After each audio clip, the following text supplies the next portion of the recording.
আসসালামু আলাইকুম। আশা করি সবাই ভালো আছেন, সুস্থ আছেন। HTML এর আজকে আমাদের কত 26 নাম্বার ক্লাস।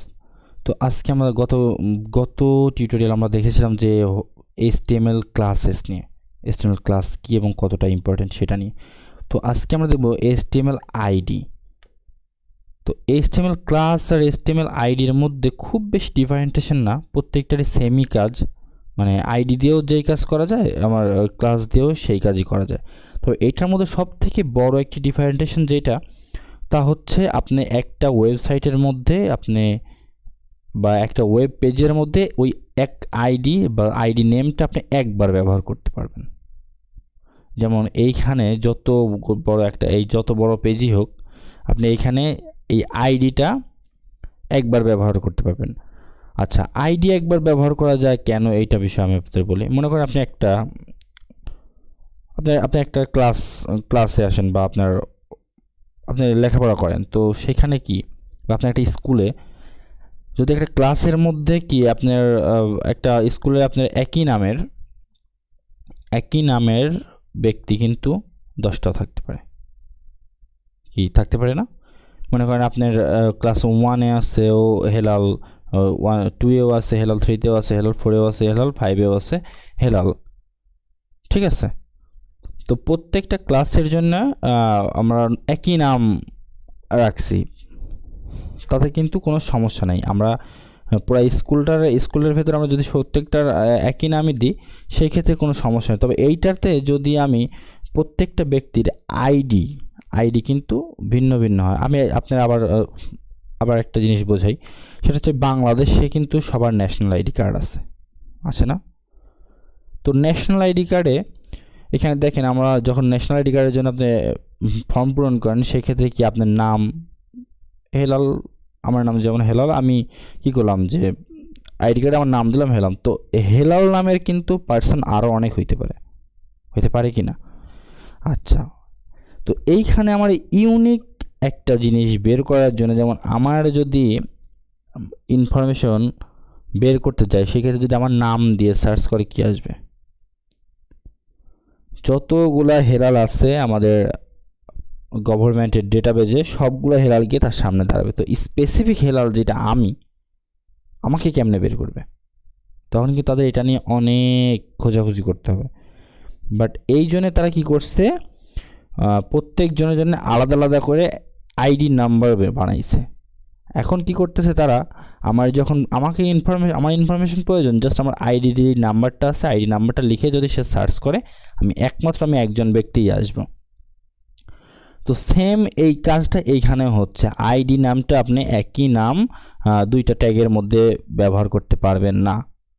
আইডি হচ্ছে একটা অ্যাট্রিবিউট, যেটা আপনার কি এর ভেতরে যে আইডি যেই নেমটা রাখেন, যেমন এখানে যদি আইডি নেম দিলাম আমি টেক্সট চেঞ্জ, যেখানে ক্লিক করার পর একটা বা কোনো কারণে এখানে টেক্সটটা চেঞ্জ হবে, বা কালার চেঞ্জ দিলাম। তো এইখানে যদি আমি দুইটা জায়গায় এই একই আইডি ব্যবহার করি, সেই ক্ষেত্রে আমার কালার একটা জায়গায় চেঞ্জ হবে, দুইটা জায়গায় হবে না। চলুন আমরা এটা একটু আমাদের কোড এডিটর থেকে দেখি।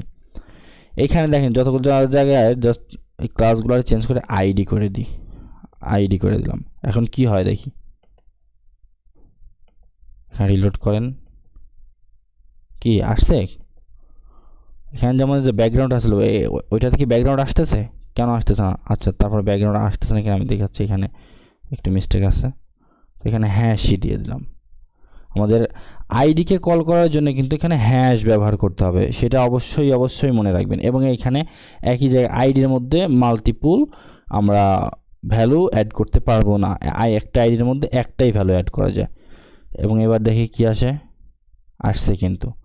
বাট এইটা আপনার কোনো পর্যায়ে স্টাইলের ক্ষেত্রে যদি কোনো সমস্যা নাও হয়, আপনি যখন স্ক্রিপ্ট এটার ওপরে প্রয়োগ করতে যাবেন, সেই ক্ষেত্রে এখানে আপনার প্রবলেম দেখা যাবে।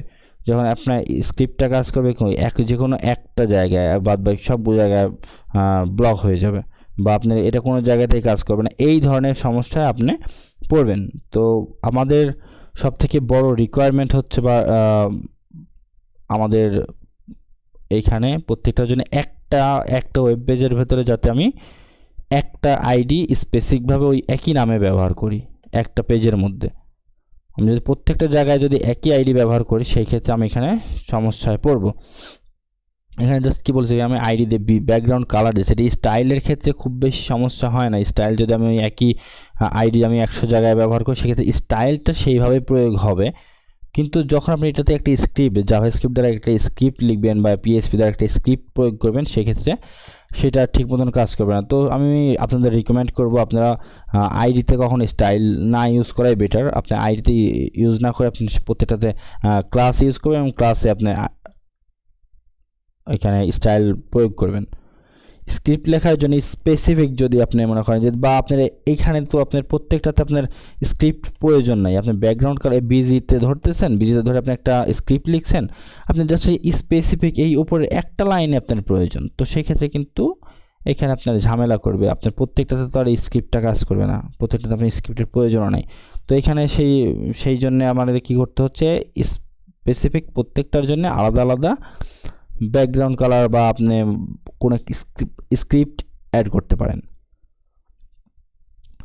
তো আমি আপনার এটাই বোঝাচ্ছি যে আমাদের একটা ওয়েব পেজের মধ্যে আমরা একবারই শুধু আইডিটা ইউজ করব, আইডিতে বা আমার আইডির ভ্যালুটা, এবং ভ্যালু কিন্তু একটা হবে, একটা আইডির মধ্যে একটাই ভ্যালু হবে, মাল্টিপল ভ্যালু আপনি অ্যাড করতে পারবেন না, বা এটা ঠিক না। মাল্টিপল ভ্যালু অ্যাড করলে মেবি সমস্যা দেখা যাবে। চলেন দেখি। তারপরে এখানে যদি আমি এখানে হ্যাশ দিই, হ্যাশ এবং চেঞ্জ কালেক্টরে কপি করি, করার পরে এখানে আসার পরে এখানে একটি স্পেস দিব এবং পেস্ট করব, কি আসে, আমার কি কাজ করবে, কি কাজ করছে, কাজ করে নাই, কাজ করবেও না। এটা হচ্ছে কি টেক্সট হোয়াইট হওয়ার কথা, টেক্সট তো আমার কালো ছিল, কালোই আছে। তো এটা একটার মধ্যে আপনি মাল্টিপল আইডি ব্যবহার করতে পারবেন না, একটাতে আপনি একটা আইডি ব্যবহার করতে পারবেন, এবং একটা পেজের মধ্যে আপনি একটা আইডি এক জায়গাতেই ব্যবহার করেন। যদি আপনি কোনো কারণে স্টাইলের জন্য আপনি আইডি ব্যবহার করেন তাতে কোনো সমস্যা নেই, স্টাইলের জন্য আপনি আইডি ব্যবহার করতে পারবেন। বাট যদি আপনি কোনো কারণে সেই আইডিটার উপরে কোনো স্ক্রিপ্ট প্রয়োগ করেন সেই ক্ষেত্রে কিন্তু আপনার প্রত্যেকটা জায়গাতেই স্ক্রিপ্ট আসবে। তো এর জন্য আমরা সেপারেশন করে নিব, আমরা আইডিতে আমরা স্ক্রিপ্ট ব্যবহার করব এবং ক্লাসে সিএসএস ব্যবহার করব। আমাদের সিএসএস এর জন্য আমাদের সিএসএস ক্লাসের সামনে একটা ডট দিতে হয় এবং আইডির ক্ষেত্রে একটা হ্যাশ দিতে হয়।